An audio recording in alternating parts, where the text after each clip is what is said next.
준호야, 엄마야. 현관문이 안 열리는데 혹시 비밀번호 바꿨어? 그게요. 준호 목소리가 갑자기 떨렸어요. 뭔가 할 말이 있는 것 같았는데 말을 못 하더라고요. 당황하는 게 느껴졌습니다. 준호야, 왜 그래? 무슨 일 있어? 그때 전화 너머로 지우 목소리가 들렸어요. 뭐해? 전화 이리로 줘봐. 뭔가 소리가 나더니 준호한테서 전화를 뺏어서 지우가 전화를 받았어요. 어머니, 저예요. 지우 목소리는 차갑고 단호했어요. 평소와 완전히 달랐습니다. 지우야, 문이 안 열려. 지금 당장 열어줘. 어머니, 문 앞에 서류 있죠? 그거 보셨어요? 응, 봤어. 근데 이게 무슨 소리야? 증여계약서라는데? 이 집 저희 주신다고 그 서류에 사인하면 문 열어드릴게요. 뭐, 사인하면 문을 열어준다고. 지우야, 지금 무슨 소리 하는 거야? 사인하시면 이 집에 들어오실 수 있어요. 안 하시면 계속 밖에 계셔야죠. 이게 무슨 짓이야? 당장 문 열어. 사인하세요. 그럼 열어드릴게요. 지우는 그 말만 하고 전화를 끊어버렸어요. 뚜뚜뚜 신호음만 들렸습니다. 이 모든 일이 어떻게 시작되었는지 그 이야기를 처음부터 들려드릴게요. 안녕하세요. 저는 김정순이에요. 올해 67이죠. 남편이 돌아가신 지 벌써 5년이 됐습니다. 혼자 사는 게 외롭긴 하지만 그래도 작은 식당에서 일하면서 하루하루 살아가고 있어요. 남편은 5년 전 갑작스러운 심장마비로 세상을 떠났어요. 그때 저는 정말 무너질 것 같았습니다. 30년을 함께 산 사람이 하루아침에 사라졌으니까요. 하지만 살아야 했어요. 아들도 있고 저도 살아야 했죠. 남편이 남긴 건 이 아파트 하나였어요. 30평짜리 아파트죠. 저와 남편이 평생 모아서 산 집이었습니다. 서울 변두리지만 그래도 저희 집이었어요. 남편과의 추억이 가득한 곳이었죠. 아들 준호는 올해 35이에요. 며느리 지우는 33이고요.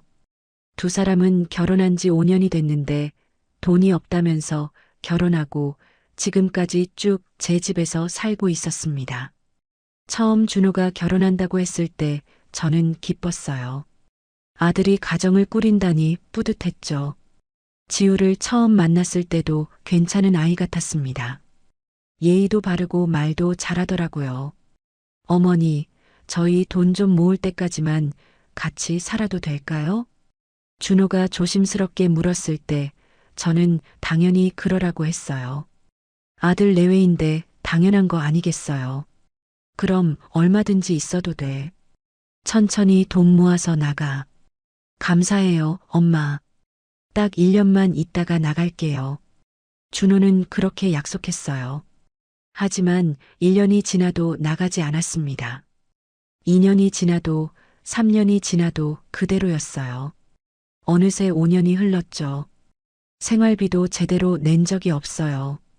한두 번씩 10만 원, 20만 원을 주긴 했지만 그것도 몇 달에 한 번씩이었습니다.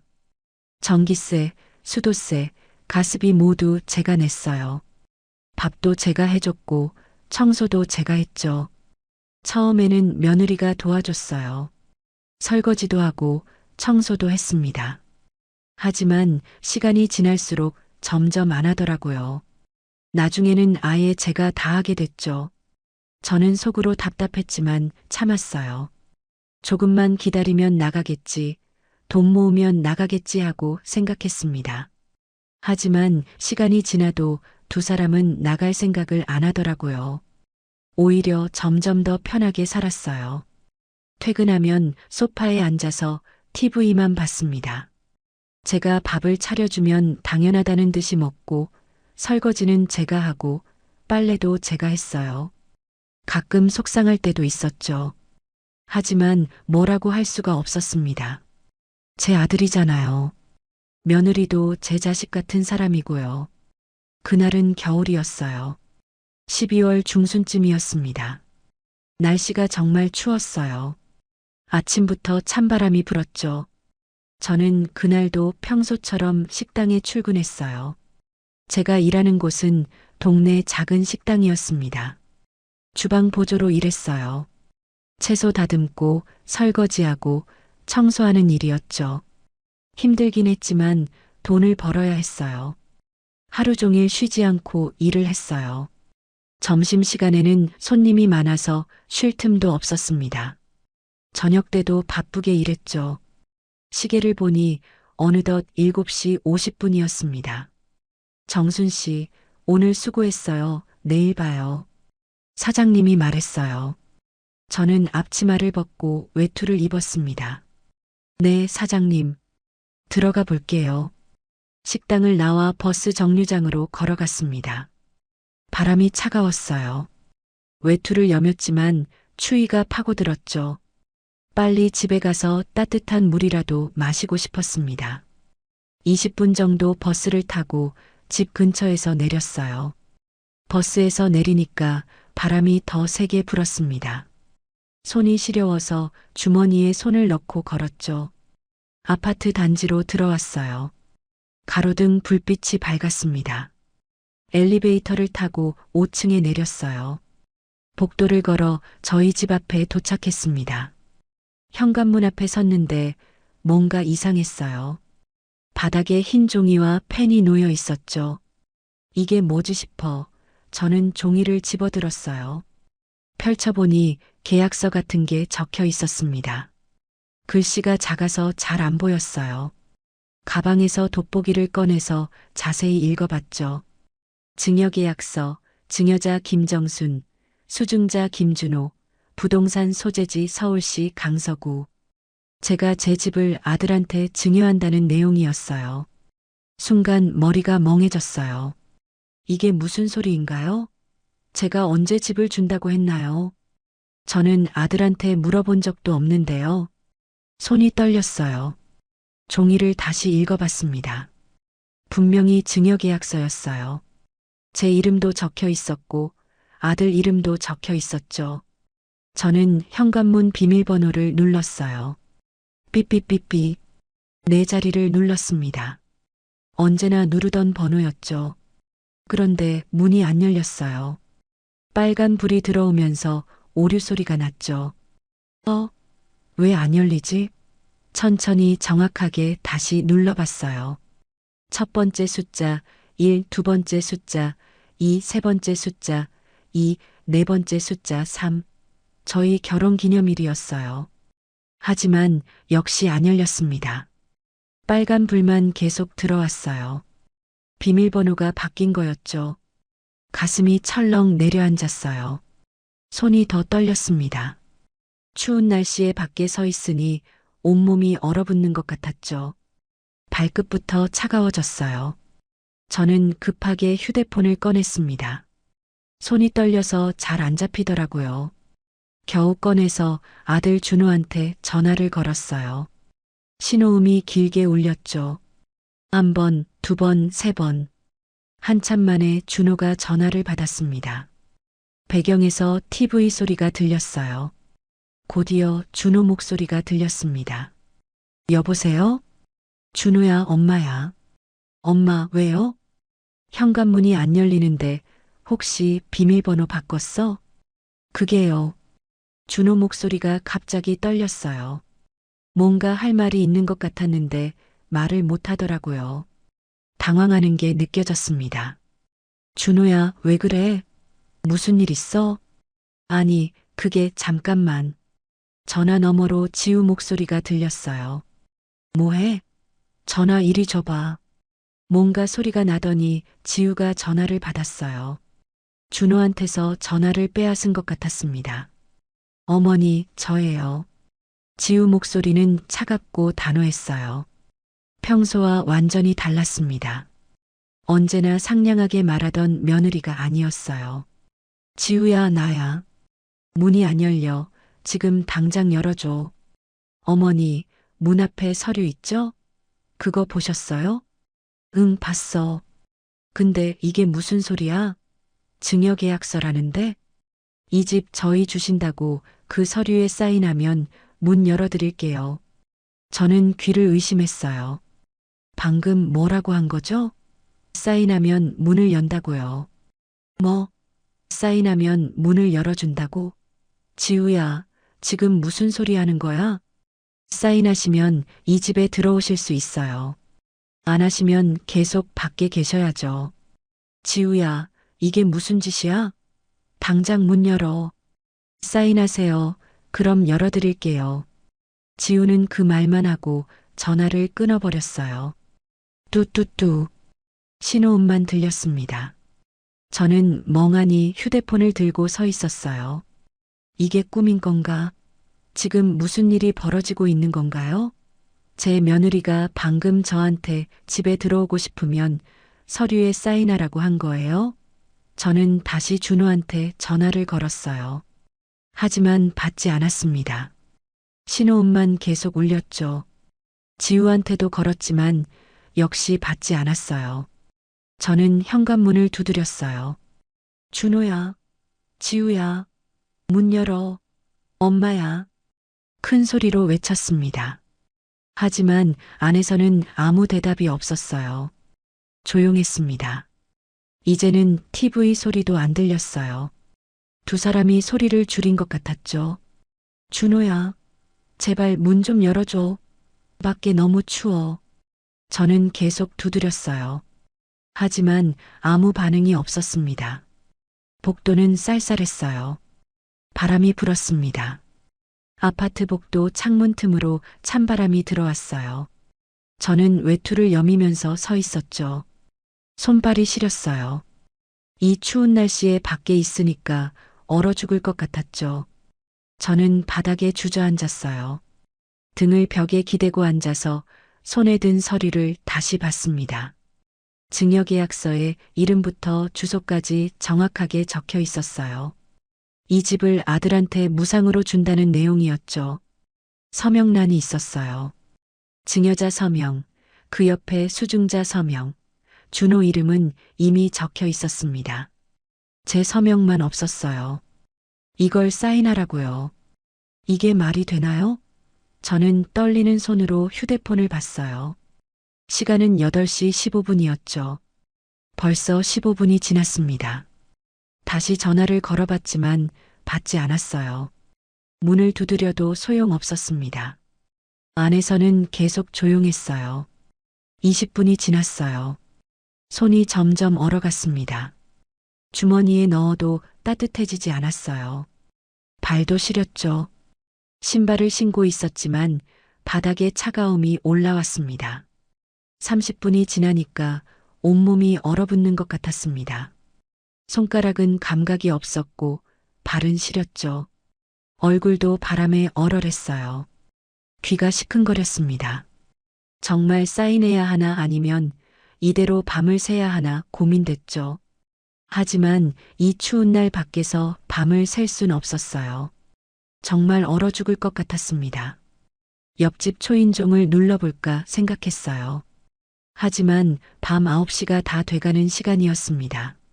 민폐가 될 것 같았어요. 그리고 창피했죠. 이런 일을 이웃한테 말할 수가 없었어요. 저는 바닥에 웅크리고 앉아 있었습니다. 온몸이 떨렸어요. 이가 딱딱 부딪혔습니다. 더 이상 버틸 수가 없었어요. 얼굴은 빨갛게 얼어서 이제는 만져도 느낌이 없었습니다. 결국 1시간이 지났어요. 저는 결정해야 했습니다. 이대로 밤을 새서 얼어 죽을 건가 아니면 사인을 할 건가. 떨리는 손으로 펜을 집었어요. 서류를 무릎 위에 올려놓고 사인란에 제 이름을 적었습니다. 김정순. 글씨가 흔들렸어요. 손이 얼어서 제대로 쓸 수가 없었죠. 세 글자를 쓰는데 시간이 오래 걸렸어요. 손이 말을 안 들었습니다. 겨우 다 쓰고 나니 눈물이 났어요. 억울했습니다. 저와 남편이 평생 일해서 모은 돈으로 산 집인데 이렇게 빼앗기다니요. 남편이 돌아가시기 전에 남겨준 유일한 재산인데요.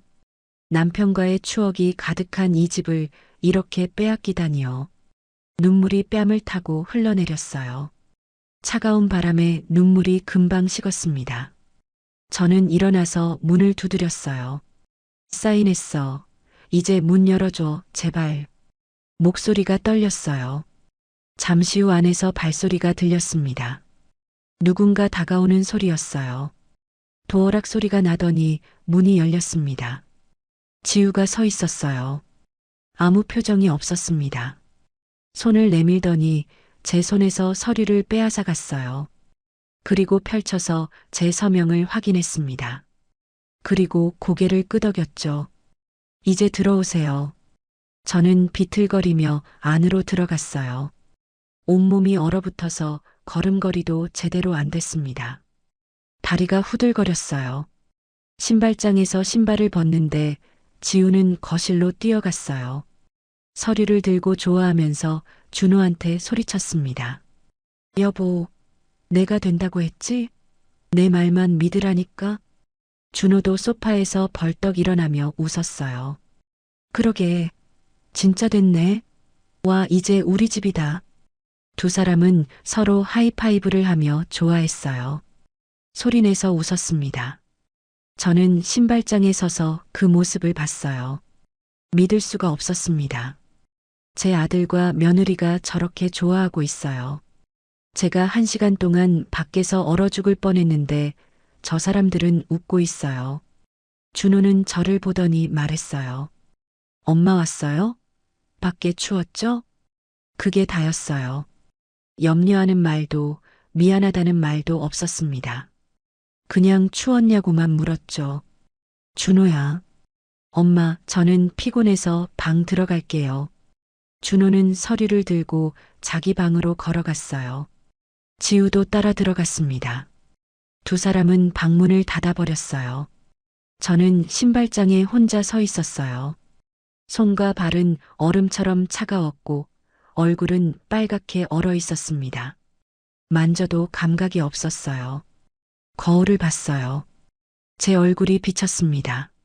새빨간 얼굴, 부어오른 눈, 굳어버린 표정. 마치 다른 사람 같았어요. 저는 화장실로 갔어요. 옷을 벗는데 손이 잘 안 움직였습니다. 단추를 풀기가 힘들었어요.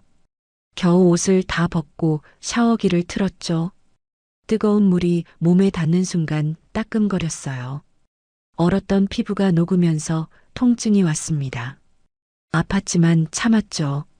물을 맞으면서 눈물이 났어요. 억울하고 분했습니다. 제 아들이 저한테 이럴 수 있나요? 며느리와 함께 저를 이렇게 내몰다니요.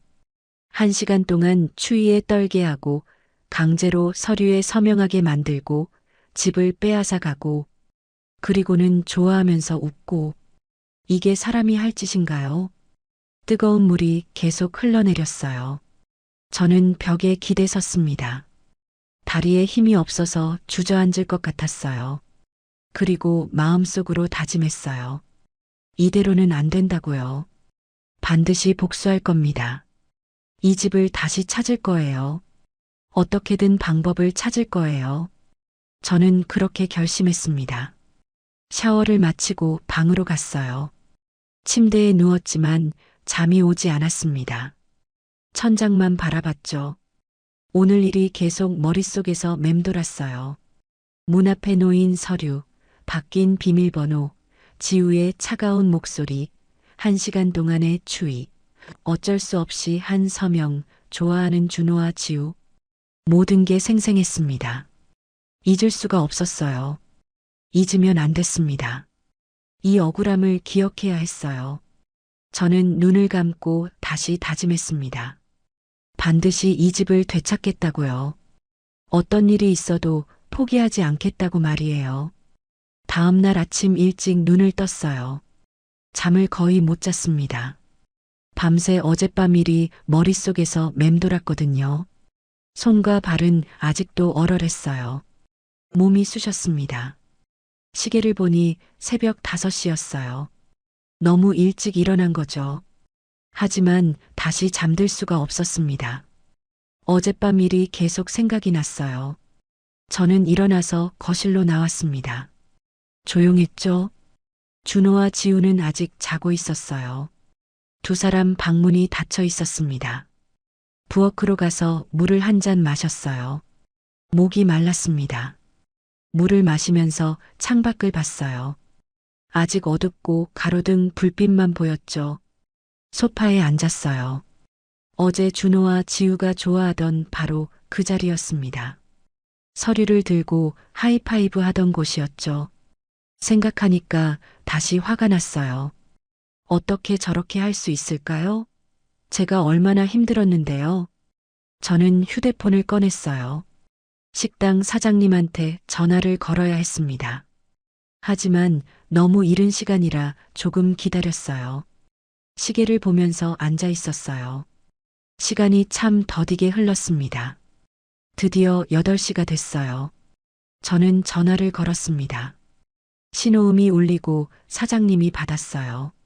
여보세요? 사장님, 저 김정순이에요. 아, 정순 씨, 무슨 일이에요? 목소리가 안 좋은데? 죄송한데 제가 몸이 좀 안 좋아서요. 며칠만 일 쉬어도 될까요?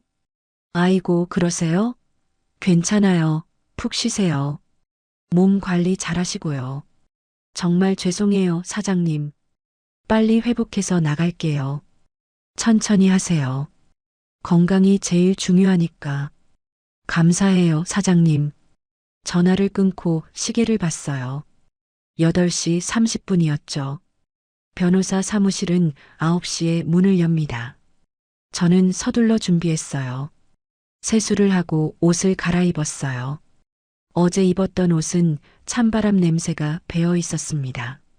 깨끗한 옷으로 갈아입었죠. 가방을 챙기고 거실로 나왔어요. 준호와 지우 방은 여전히 조용했습니다. 두 사람은 아직 자고 있는 것 같았어요. 저는 조용히 현관문을 열고 나갔어요. 복도는 환했습니다. 아침 햇살이 들어오고 있었죠. 엘리베이터를 타고 1층으로 내려갔어요. 아파트 단지를 나와 걸었습니다. 집 앞에 변호사 사무실이 있었어요. 걸어서 5분 거리였죠. 하지만 아직 문을 열기 전이라 근처 카페에 들어갔어요. 커피를 한 잔 시켜서 앉았습니다. 따뜻한 커피를 마시니까 몸이 좀 녹는 것 같았어요. 창밖을 보면서 기다렸어요. 사람들이 출근하는 모습이 보였습니다. 바쁘게 걷는 사람들, 버스를 타는 사람들. 평범한 아침 풍경이었죠. 하지만 제 마음은 평범하지 않았어요. 불안했습니다. 변호사가 뭐라고 할까요? 저를 도와줄 수 있을까요? 9시가 되자 카페를 나와서 변호사 사무실로 걸어갔습니다. 건물 2층에 있었어요. 계단을 올라가서 문을 열고 들어갔어요. 작은 사무실이었습니다. 책상 하나, 의자 몇 개, 책장에 법률 서적들이 꽂혀 있었죠. 변호사가 책상에 앉아 있었어요. 40대쯤 되어 보이는 남자였습니다. 어서 오세요. 무슨 일로 오셨어요? 상담 좀 받고 싶어서요. 네, 이쪽에 앉으세요. 저는 의자에 앉았어요. 손을 무릎 위에 올려놓고 천천히 말하기 시작했습니다. 어젯밤 있었던 모든 일을요. 퇴근해서 집에 왔더니 문이 잠겨 있었고 바닥에 증여계약서가 놓여 있었던 일부터 현관문 비밀번호를 바꾸고 증여계약서에 사인을 해야지만 문을 열어주겠다고 했던 일. 결국 1시간 동안 추위에 떨다가 어쩔 수 없이 사인을 하고 집에 들어간 일까지 모두 말을 했습니다. 말하면서 눈물이 났어요. 참으려고 했는데 참을 수가 없었습니다. 목이 메었죠. 변호사는 심각한 표정으로 들었어요. 고개를 끄덕이며 메모를 했습니다. 제 말이 다 끝나자 변호사가 말했어요. 그건 확실히 강압에 의해서 작성된 거라서 무효가 될 수 있어요. 제 가슴이 두근거렸어요. 희망이 보이는 것 같았습니다. 정말요? 무효가 될 수 있어요? 네, 강압이나 협박에 의한 계약은 법적으로 무효예요. 특히 추운 날씨에 1시간 동안 밖에 세워둔 건 명백한 강압이죠. 그럼 제 집을 되찾을 수 있어요? 네, 하지만 문제가 있어요. 변호사 표정이 어두워졌어요. 저는 긴장했습니다. 무슨 문제요? 증거가 필요해요. 사진이나 녹취 같은 거요. 아니면 CCTV 영상이라도요. 그 순간 제 가슴이 철렁 내려앉았어요. 증거요? 저는 어젯밤 아무 정신이 없었어요. 변호사님, 저는 증거가 없어요. 어제는 그냥 추워서 빨리 들어가고 집에 싶었어요. 사진 찍을 생각도 못했고요. 그럼 어려워요. 증거가 없으면 아무 소용이 없어요. 아드님과 며느리분이 부인하면 증명할 방법이 없거든요. 전화 통화는요? 며느리가 사인 안 하면 문 안 열어준다고 했는데요. 그 통화 내용 녹음하셨어요? 아니요. 변호사는 안타까운 표정으로 고개를 저었어요. 녹음이 없으면 증거로 쓸 수 없어요. 상대방이 그런 말 안 했다고 하면 끝이에요. 저는 허탈했어요. 이렇게 끝나는 건가요? 제 집을 그냥 빼앗기는 건가 싶었죠. 정말 방법이 없나요? 아무 방법도요? 증거만 있으면 되는데요. CCTV라도 있으면 좋을 텐데. 아파트 복도에 CCTV 없었어요? 저는 고개를 저었어요. 저희 아파트는 오래된 곳이라 복도에 CCTV가 없었습니다. 현관 안쪽에도 없었고요.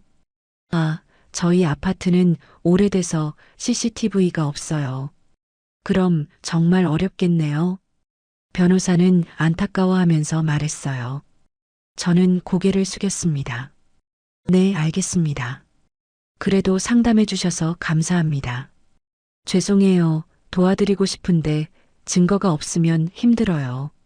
괜찮아요. 제가 멍청해서 그래요. 저는 자리에서 일어났어요. 변호사와 악수하고 사무실을 나왔습니다. 계단을 내려오면서 눈물이 났어요. 희망을 가졌다가 다시 좌절하니 더 힘들었습니다. 발걸음이 무거웠어요. 거리로 나오니 사람들이 바쁘게 지나다녔습니다. 하지만 저는 그냥 서 있었어요. 어디로 가야 할지 몰랐죠. 한참을 서 있다가 집으로 걸어갔어요. 천천히 터덜터덜 걸었죠. 몸에 힘이 하나도 없었습니다. 집에 도착했어요.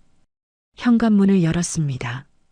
어제 비밀번호를 바꿨는데 저는 바뀐 비밀번호를 모릅니다. 누군가 열어줘야 집에 들어갈 수 있었어요. 하지만 준호와 지우는 출근한 것 같았습니다.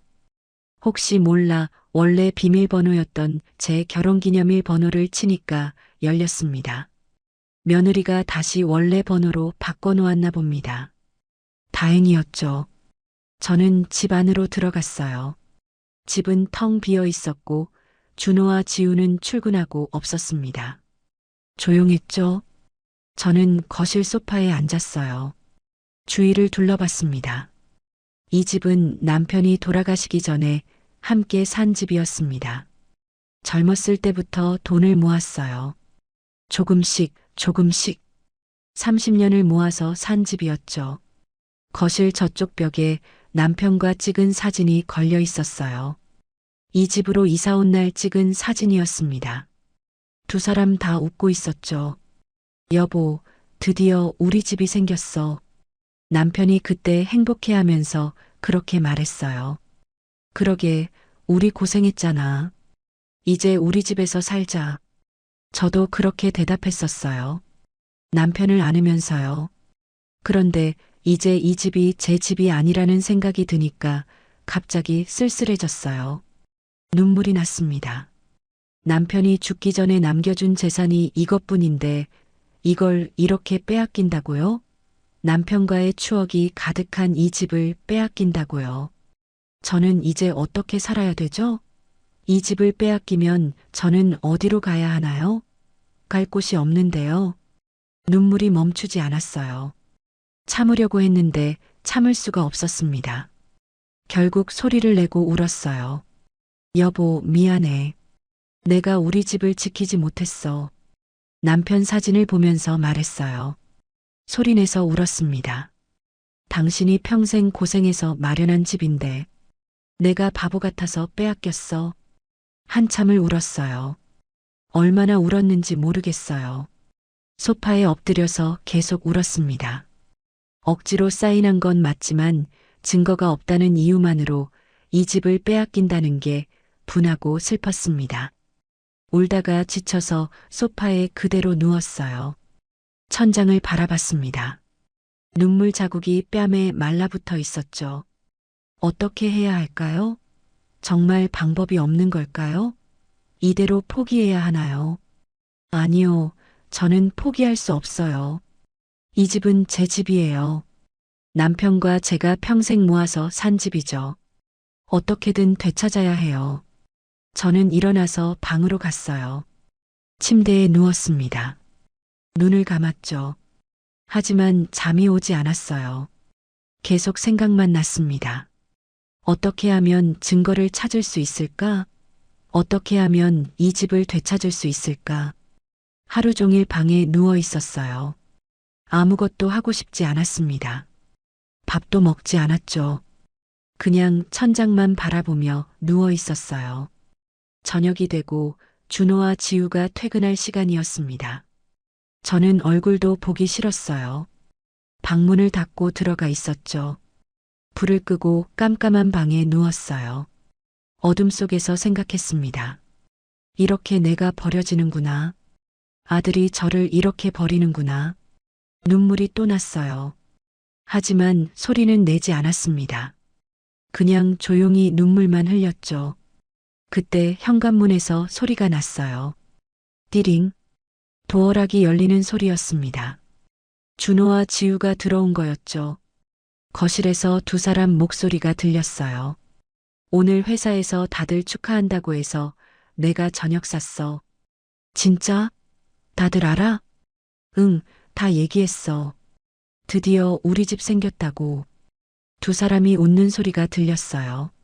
저는 이불을 뒤집어 썼습니다. 듣기 싫었어요. 저는 그 소리를 들으면서 멍하니 누워 있었어요. 그런데 갑자기 머리에 번개를 맞은 것처럼 생각이 났습니다. CCTV.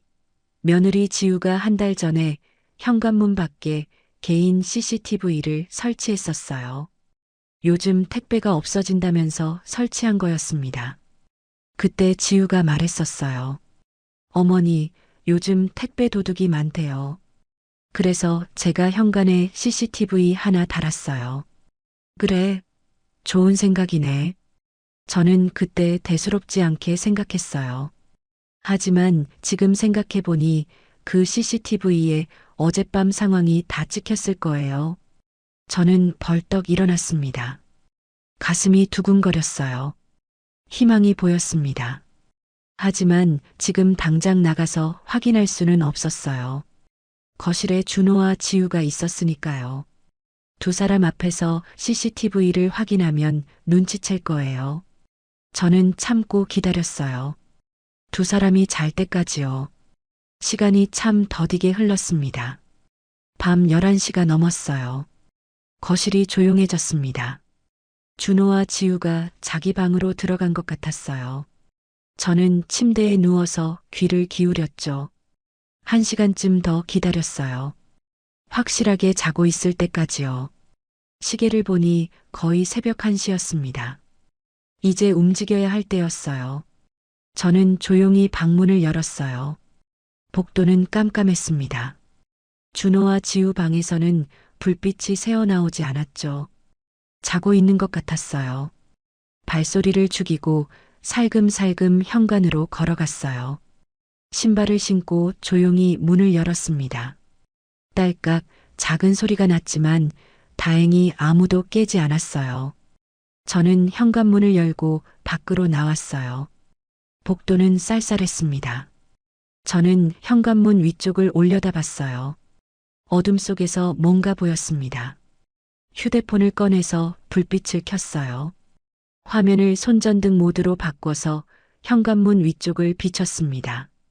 거기에 작은 카메라가 설치되어 있었어요. CCTV였어요. 제 예상이 맞았습니다. 저는 속으로 쾌재를 불렀어요. 이거구나.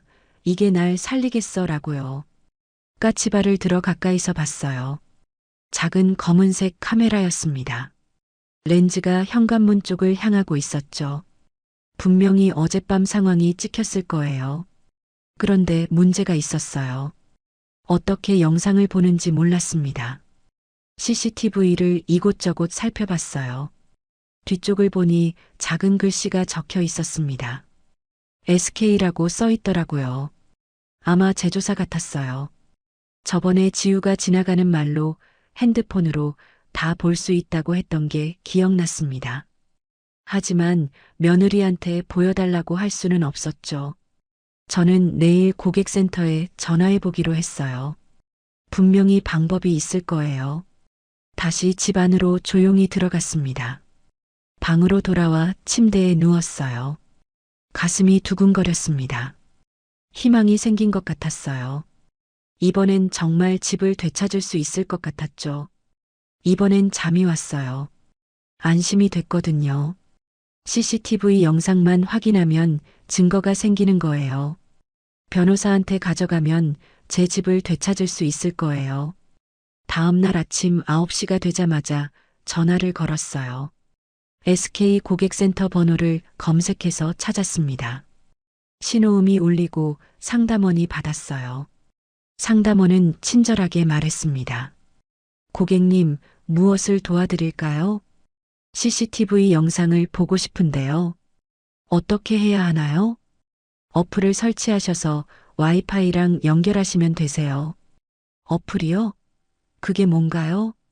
저는 그런 걸 잘 몰랐어요. 스마트폰도 아들이 사준 지 얼마 안 됐고 전화와 문자 정도만 할 줄 알았거든요. 핸드폰에 프로그램을 깔아서 보시면 돼요. 아, 그걸 어떻게 깔아요? 앱스토어에서 검색하시면 되는데 혹시 고객님 나이가 어떻게 되시나요? 저 67이에요. 저는 이런 거 잘 몰라서요. 아, 그러시면 직접 설명드리기 어려울 것 같아요. 기사님을 보내드릴게요. 정말요? 집까지 와주시나요? 네, 방문 설치 서비스 해드려요. 오늘 오후에 시간 되세요? 네, 괜찮아요. 저 집에 있어요. 그럼 3시에 방문하겠습니다. 주소 알려주세요. 저는 저희 집 주소를 알려줬어요. 상담원은 친절하게 확인하고 전화를 끊었습니다. 저는 안도의 한숨을 쉬었어요. 다행이에요. 오후 3시면 준호와 지우가 없을 시간이에요. 완벽했죠. 시계를 봤어요. 오전 9시 30분이었습니다. 오후 3시까지 5시간 30분이 남았죠. 저는 그동안 집안 청소를 했어요. 먼지를 닦고 바닥을 쓸었습니다. 가만히 있으면 계속 생각만 나니까요. 점심도 간단하게 먹었어요. 냉장고에 있던 김치로 김치볶음밥을 만들어 먹었습니다. 오후 2시쯤 되니까 초조해졌어요. 시계만 계속 봤습니다. 시간이 너무 더디게 가는 것 같았어요. 2시 50분, 거의 다 됐어요. 저는 거실에 앉아서 기다렸습니다. 드디어 3시가 됐어요. 마침 바로 초인종이 울렸습니다. 저는 재빨리 일어나서 문을 열었어요. 젊은 남자가 서 있었죠. 작업복을 입고 공구함을 들고 있었습니다. SK 기사입니다. CCTV 설정 도와드리러 왔어요. 아, 들어오세요. 감사합니다. 기사님이 현관문 위에 설치되어 있는 CCTV를 보더니 고개를 끄덕였습니다. 아, 이거는 요즘 많이 설치하시는 제품이에요. 핸드폰 주세요. 저는 휴대폰을 건넸어요. 기사님은 능숙하게 화면을 터치했습니다. 뭔가를 설치하고 와이파이를 연결하고 이것저것 설정했어요. 저는 옆에서 지켜봤지만 하나도 이해가 안 됐습니다. 10분쯤 지나서 기사님이 핸드폰을 돌려줬어요. 설치 완료했습니다. 이제 여기 들어가시면 영상 보실 수 있어요. 화면에 어플 아이콘이 하나 생겼습니다. 기사님이 눌러서 보여줬어요. 화면에 우리 집 현관문이 보였어요. 실시간 영상이었습니다. 지금 이 순간이 찍히고 있는 거였죠. 와, 진짜 보이네요. 네, 실시간으로 보실 수 있고요. 여기 이 버튼 누르시면 이전 영상도 볼 수 있어요. 기사님이 화면 아래 버튼을 눌렀어요. 날짜별로 영상 목록이 나왔습니다. 한 일주일 정도 저장돼요. 그 이후는 자동으로 삭제되고요. 일주일이요? 그럼 이틀 전 영상도 볼 수 있어요? 네, 당연하죠. 여기 날짜 누르시면 돼요. 기사님이 친절하게 설명해 줬어요. 저는 열심히 들었습니다. 정말 감사합니다. 천천히 연습해 보세요. 어렵지 않으니까요. 기사님이 나가고 저는 소파에 앉았어요. 떨리는 손으로 휴대폰을 들었습니다. 어플을 눌러서 들어갔어요. 저장된 영상 목록이 나왔습니다. 날짜별로 정리되어 있었죠. 이틀 전 날짜를 찾았어요. 12월 15일, 바로 그날이었습니다. 날짜를 눌렀어요. 시간대별로 영상들이 나왔습니다. 오전, 오후, 저녁. 저는 저녁 시간대를 찾았어요. 오후 7시 50분쯤부터요. 영상을 재생했습니다. 화면에 저희 집 현관문이 나왔어요. 처음엔 아무도 없었습니다. 그냥 문만 보였죠. 조금 지나니까 지우와 준호가 나타났어요. 두 사람이 현관문 앞에 서 있었습니다. 지우가 손에 종이를 들고 있었어요. 바닥에 내려놓았습니다. 펜도 옆에 놓았죠. 그리고 준호가 도어락 비밀번호를 바꾸는 모습이 보였어요. 버튼을 여러 번 눌렀습니다. 다 끝나고 두 사람이 문 안으로 들어갔어요. 잠시 후 제가 나타났습니다. 퇴근해서 온 거였죠. 화면 속 저는 바닥에 놓인 서류를 집어들었어요. 읽어보고 있었습니다. 그리고 도어락 비밀번호를 눌렀어요. 하지만 문이 안 열렸죠. 당황하는 모습이 보였습니다. 휴대폰으로 전화하는 모습, 문을 두드리는 모습, 바닥에 주저앉는 모습, 1시간 동안 밖에서 떨고 있는 모습이 다 찍혀 있었어요. 추위에 몸을 웅크리고 손을 비비고 외투를 여미는 모습, 너무나 힘들어하는 게 보였습니다. 그리고 마지막에 어쩔 수 없이 서명하고 문을 두드린 후 문이 열리고 들어가는 모습까지 모든 게 다 찍혀 있었어요. 소리는 없었지만 영상만으로도 충분히 확인이 가능했어요. 제가 얼마나 힘들어했는지, 얼마나 추웠는지, 어쩔 수 없이 서명할 수밖에 없었는지 다 보였습니다. 저는 영상을 보면서 눈물이 났어요. 화면 속 제 모습이 너무 불쌍해 보였거든요. 하지만 이번엔 슬픈 눈물만은 아니었습니다. 희망의 눈물이기도 했죠. 이거면 충분해요. 이 영상이면 제 집을 되찾을 수 있어요. 저는 눈물을 닦고 영상을 저장했어요. 혹시 모르니까 다른 곳에도 저장해놨습니다. 그리고 깊게 숨을 쉬었어요. 이제 변호사한테 가서 이 영상을 보여주면 돼요. 저는 소파에 앉아서 한참을 그렇게 있었어요. 안도감과 희망이 동시에 밀려왔습니다. 드디어 반격할 준비가 됐죠. 다음 날 아침 일찍 일어났어요. 잠을 설쳤지만 기분은 좋았습니다. 드디어 희망이 보였거든요. 준호와 지우가 출근하고 나서 저는 서둘러 준비했어요. 변호사 사무실로 가야 했습니다. 핸드폰을 꼭 챙겼죠.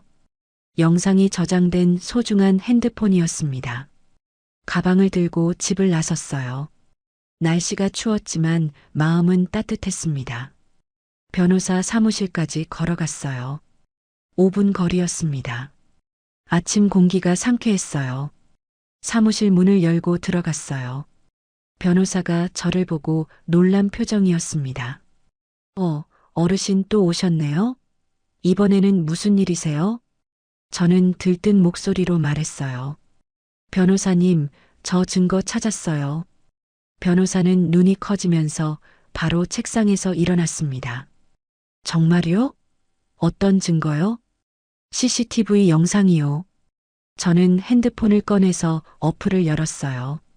저장된 영상을 찾아서 재생했습니다. 변호사는 화면을 집중해서 봤어요. 처음부터 끝까지 모든 장면이 나왔죠. 영상이 끝나자 변호사는 고개를 끄덕였습니다. 이 CCTV 영상이면 증거가 충분해요. 강압과 협박이 명백하게 보이네요. 제 가슴이 두근거렸어요. 변호사는 진지한 표정으로 물었습니다. 그럼 어떻게 하고 싶으세요? 내용 증명을 작성해서 합의를 보실 건가요? 아니면 바로 소송할 건가요? 저는 고민하지 않았어요. 이미 마음을 정했습니다. 바로 소송하고 싶어요. 확실하세요? 아드님과 며느리 분이잖아요. 부모를 그렇게 버리면서까지 재산 빼앗아 가려고 하는 자식은 자식도 아니에요. 제 목소리는 단호했어요. 변호사는 제 눈을 봤습니다. 그리고 고개를 끄덕였죠. 알겠습니다. 바로 고소 진행하겠습니다. 변호사는 컴퓨터를 켜고 고소장을 작성하기 시작했어요. 저는 옆에 앉아서 내용을 확인했습니다. 고소인 김정순, 피고소인 김준호, 박지우, 혐의 강요죄 및 사기죄, 증거자료 CCTV 영상, 고소장이 완성됐어요. 저는 서명을 했습니다. 떨리지 않았어요. 이제 더 이상 물러설 수 없었습니다. 변호사와 함께 경찰서로 갔어요. 고소장을 제출했습니다. 경찰관이 서류를 받고 접수증을 줬죠. 조사 일정은 추후에 연락드리겠습니다. 감사합니다. 저는 경찰서를 나왔어요. 변호사가 옆에서 말했습니다. 이제 경찰에서 조사하고 검찰로 넘어갈 거예요. 시간이 좀 걸릴 겁니다. 괜찮아요. 기다릴 수 있어요. 혹시 아드님이랑 며느리분이 연락하면 어떻게 하실 거예요? 말 안 할 거예요.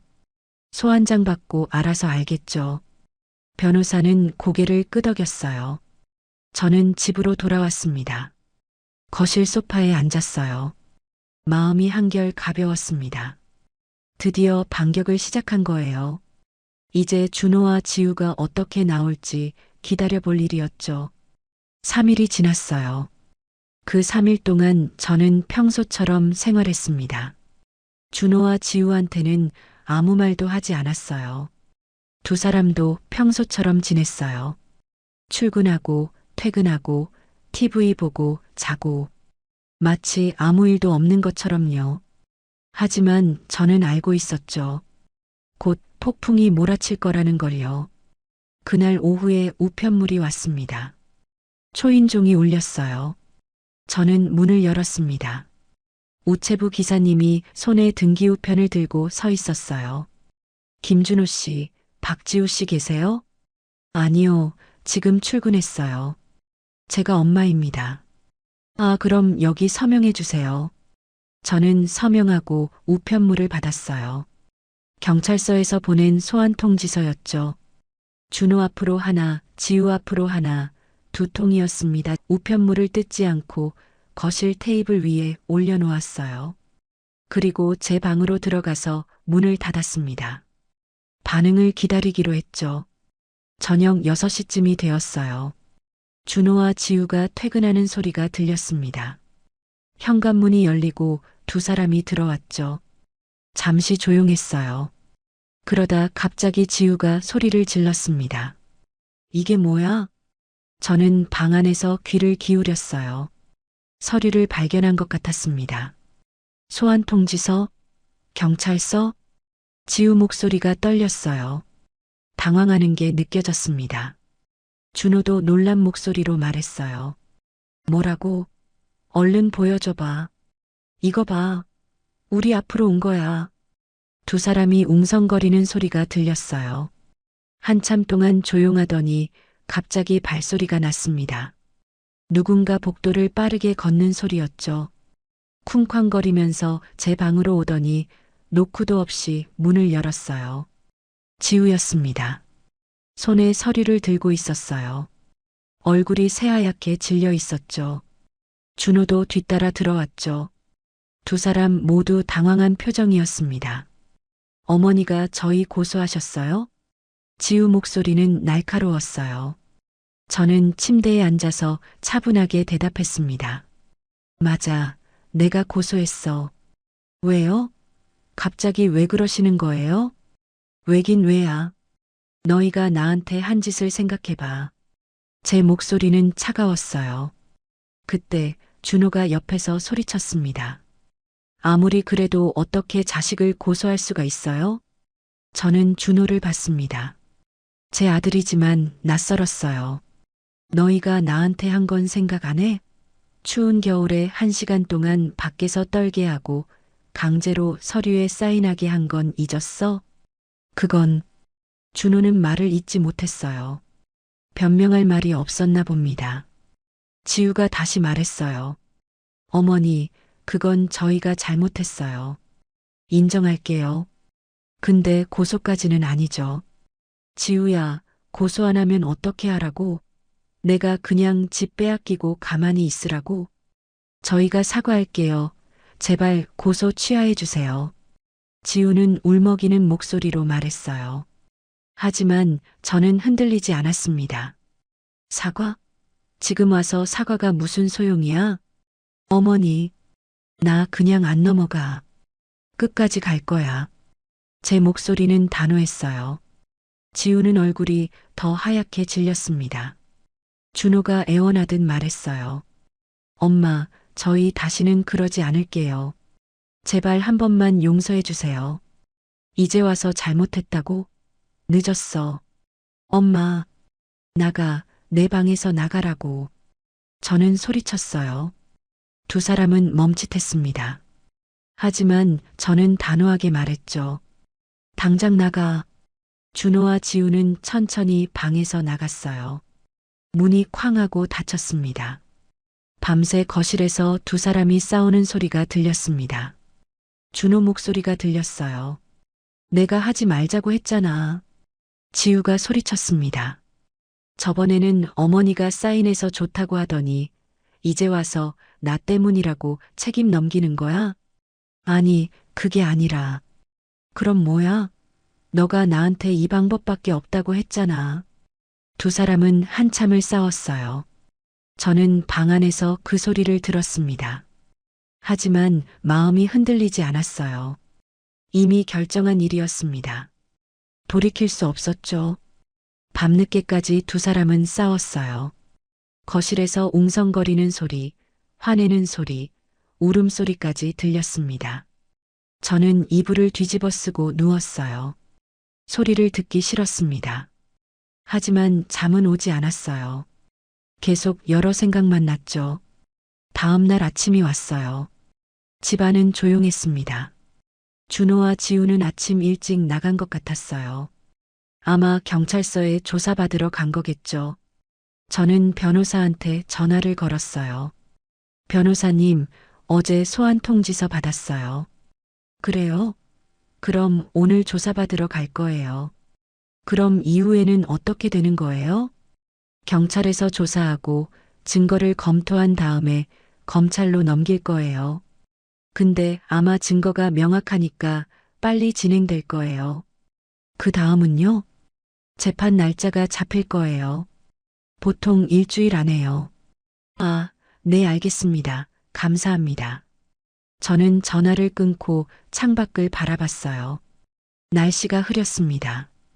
곧 눈이 올 것 같았죠. 저녁이 되어서 준호와 지우가 돌아왔어요. 두 사람은 지쳐 보였습니다. 제 예상대로 경찰 조사를 받고 온 모양이었죠. 거실에서 두 사람이 이야기하는 소리가 들렸어요. 저는 방문을 살짝 열어서 들었습니다. 지우가 말했어요. 경찰이 CCTV 영상 보여줬어. 우리가 한 짓이 다 찍혀 있더라.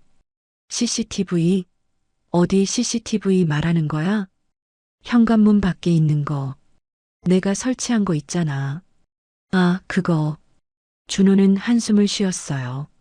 그럼 어떻게 돼? 혐의가 인정됐대. 재판 넘어갈 거라고 하더라. 준호는 한숨을 쉬었어요. 우리 이제 어떻게? 모르겠어. 어머니한테 빌어볼까? 빌어서 될 것 같아? 어제 봤잖아. 어머니 마음 완전히 돌아선 것 같던데. 그럼 우리 어떡하라고. 지우 목소리가 떨렸어요. 울먹이는 것 같았습니다. 저는 방문을 닫았어요. 더 이상 듣기 싫었습니다. 두 사람은 한참 동안 말없이 앉아 있었어요. 무거운 침묵이 흘렀습니다. 저는 방문을 닫고 침대에 앉았어요. 마음이 복잡했죠. 제 아들이 이렇게 힘들어하는 걸 보니 안쓰럽긴 했습니다. 하지만 동시에 화도 났어요. 왜 진작 이렇게 되기 전에 생각하지 못했을까요? 일주일이 흘렀어요. 그 일주일 동안 집은 냉장고처럼 차가웠습니다. 준호와 지우는 저를 피했어요. 저도 두 사람을 피했죠. 서로 마주치지 않으려고 노력했습니다. 밥도 따로 먹었어요. 제가 먼저 먹으면 두 사람은 나중에 먹었고, 두 사람이 먼저 먹으면 저는 나중에 먹었습니다. 거실에서 마주치면 서로 눈도 안 마주쳤어요. 말 한마디 그냥 지나쳤습니다. 저는 식당 사장님한테 당분간 출근이 어렵다고 연락했어요. 개인 사정이 있다고 말했습니다. 사장님은 이해해 주셨어요. 저는 감사했습니다. 집에서 주로 방에 있었어요. 밥도 혼자 간단하게 먹었습니다. 준호와 지우도 각자 알아서 먹는 것 같았어요. 말 한마디 없이 일주일이 흘렀습니다. 그리고 드디어 재판 변호사한테서 전화가 왔습니다. 재판 날짜 나왔어요. 다음 주 화요일 오전 10시예요. 네, 알겠습니다. 오전 9시까지 제 사무실 앞으로 와주세요. 네, 감사합니다. 저는 전화를 끊고 달력을 봤어요. 다음 주 화요일. 이제 며칠 남지 않았습니다. 그날부터 집은 더욱 조용해졌어요. 준호와 지우도 재판 통지를 받았을 거예요. 하지만 저한테는 아무 말도 하지 않았습니다. 저는 방에서 나갈 때마다 두 사람과 마주치지 않으려고 조심했어요. 준호와 지우도 마찬가지였죠. 서로 피하면서 일주일을 보냈습니다. 집은 얼음장 같았어요. 난방을 틀어도 따뜻하지 않았습니다. 분위기가 너무 차가웠거든요. 밤에는 잠도 잘 안 왔죠. 재판 생각에 긴장됐습니다. 과연 잘 될까요? 과연 제 집을 되찾을 수 있을까요? 하지만 동시에 확신도 있었어요. CCTV 영상이 있으니까요. 그 영상이면 충분할 거예요. 드디어 재판 날이 왔어요. 화요일 아침이었습니다. 저는 일찍 일어나서 준비했어요. 깔끔한 옷을 입고 가방을 챙겼습니다. 거실로 나왔는데 준호와 지우는 이미 나간 것 같았어요. 조용했습니다. 저는 집을 나와 변호사 사무실로 갔어요. 변호사는 이미 준비하고 있었습니다. 오셨네요. 준비되셨어요? 네, 괜찮아요. 긴장하지 마세요. 잘 될 거예요. 저와 변호사는 함께 법원으로 갔어요. 법원 건물은 컸습니다. 처음 와보는 곳이었어요. 약간 떨렸죠. 법정 앞에 도착했어요. 문 옆에는 준호와 지우가 서 있었습니다. 두 사람은 저를 보더니 고개를 숙였어요. 저는 그냥 지나쳤어요. 변호사와 함께 법정 안으로 들어갔습니다. 법정은 생각보다 작았어요. 앞쪽에 판사 자리가 있었고 양쪽에 원고와 피고 자리가 있었습니다. 저는 변호사와 함께 원고석에 앉았어요. 준호와 지우는 피고석에 앉았습니다. 잠시 후 판사가 들어왔어요. 모두 일어났다가 앉았습니다. 재판이 시작됐어요.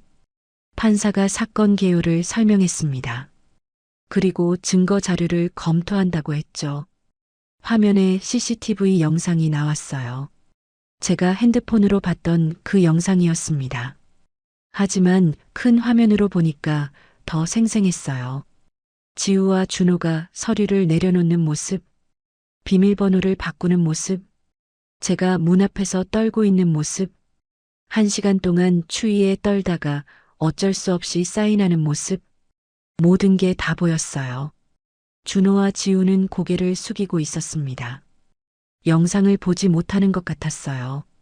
영상이 끝나고 판사가 물었습니다. 피고 측 영상 내용이 사실입니까? 준호의 변호사가 일어나서 대답했어요. 네, 사실입니다. 더 변론하실 내용 있습니까? 없습니다.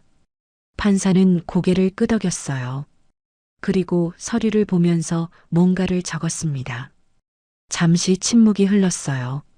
저는 가슴이 두근거렸습니다. 판사가 고개를 들었어요. 그리고 말하기 시작했습니다. 이번 사건은 증여계약이 명백한 강압과 협박에 의해 이루어졌음을 확인했습니다. 제 가슴이 쿵 하고 뛰었어요. 인정받은 겁니다. 판사는 계속 말했어요. 따라서 본 재판부는 다음과 같이 판결합니다. 판사는 판결문을 읽기 시작했어요. 첫째, 피고 김준호와 박지우가 원고 김정순으로부터 받은 증여계약은 무효로 한다. 둘째, 피고들은 원고에게 해당 부동산을 즉시 반환할 의무가 있다. 셋째, 피고들의 행위는 강요죄에 해당하므로 각각 집행유예 2년을 선고한다. 넷째, 소송 비용은 피고들이 부담한다. 판사는 망치를 두드렸어요. 탕, 탕, 탕. 이상 선고합니다. 저는 안도의 한숨을 쉬었습니다. 드디어 집을 되찾는 거예요. 저는 자리에서 일어났습니다. 다리가 후들거렸죠. 변호사가 제 팔을 잡아줬어요. 축하드립니다. 이겼네요. 감사합니다, 변호사님.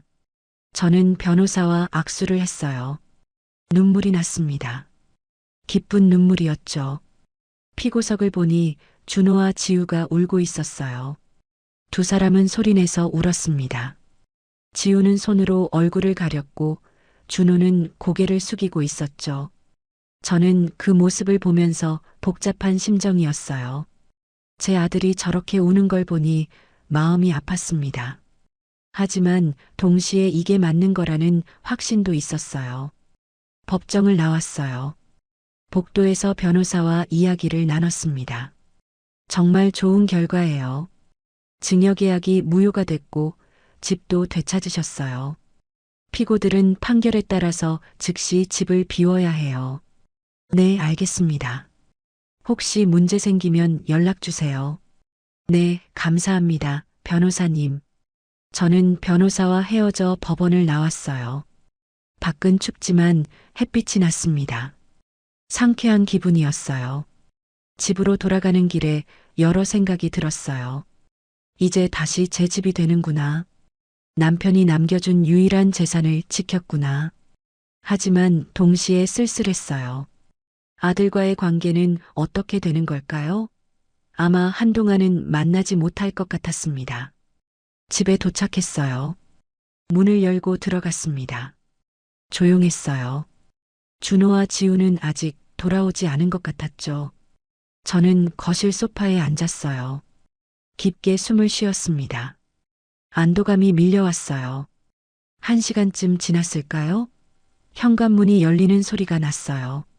준호와 지우가 들어왔습니다. 두 사람은 아무 말 없이 방으로 갔어요. 잠시 후 캐리어를 끄는 소리가 들렸습니다. 짐을 싸는 것 같았어요. 저는 거실에 앉아서 기다렸어요. 두 사람이 뭐라고 하든 대답할 준비를 하고 있었죠. 하지만 준호와 지우는 아무 말도 하지 않았어요. 30분쯤 지나서 방에서 나왔습니다. 캐리어 2개를 끌고요. 그리고는 바로 현관으로 걸어갔죠. 저를 쳐다보지도 않았습니다. 얼굴도 제대로 보지 않았어요. 지우와 준호가 신발을 신고 현관문을 열었죠. 저는 소파에서 그 모습을 봤어요. 뭔가 말을 해야 할 것 같았지만 입이 떨어지지 않았습니다. 준호가 잠깐 뒤를 돌아봤어요. 저와 눈이 마주쳤습니다. 준호 눈에는 눈물이 고여 있었어요. 하지만 준호는 아무 말도 하지 않았어요. 그냥 나갔습니다. 지우도 따라 나갔죠. 문이 닫혔어요. 딸깍 현관이 조용해졌습니다. 저는 혼자 거실에 앉아 있었어요. 텅 빈 집이었습니다. 준호와 지우가 나간 집. 다시 제 집이 된 곳이었죠. 깊게 숨을 쉬었어요. 가슴이 답답했지만 동시에 안도감도 있었습니다. 드디어 끝났구나. 저는 일어나서 준호와 지우 방으로 갔어요. 문을 열어보니 방이 텅 비어 있었습니다. 큰 가구들은 빼고 나머지 짐은 아무것도 남기지 않고 다 가져간 것 같았어요. 저는 거실로 돌아와 소파에 앉아서 창밖을 바라봤습니다. 해가 지고 있었어요. 그동안 있었던 일들이 주마등처럼 지나갔습니다. 추운 겨울날 밖에서 떨었던 일, 변호사를 찾아갔던 일, CCTV를 발견했던 일, 재판에서 이긴 일, 모든 게 꿈 같았어요. 하지만 현실이었습니다. 저는 다시 제 집을 되찾았어요. 창밖을 보면서 생각했습니다.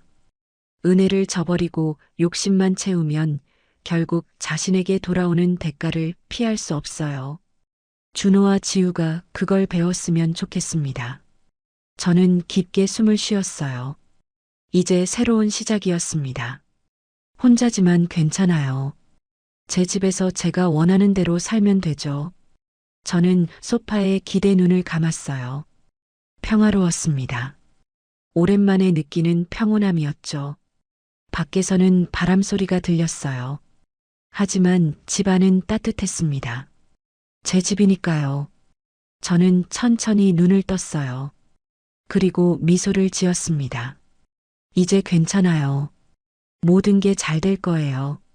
지금까지 이야기 들어주셔서 감사합니다. 구독과 좋아요 부탁드려요. 여러분의 관심 하나하나가 제게 큰 힘이 됩니다.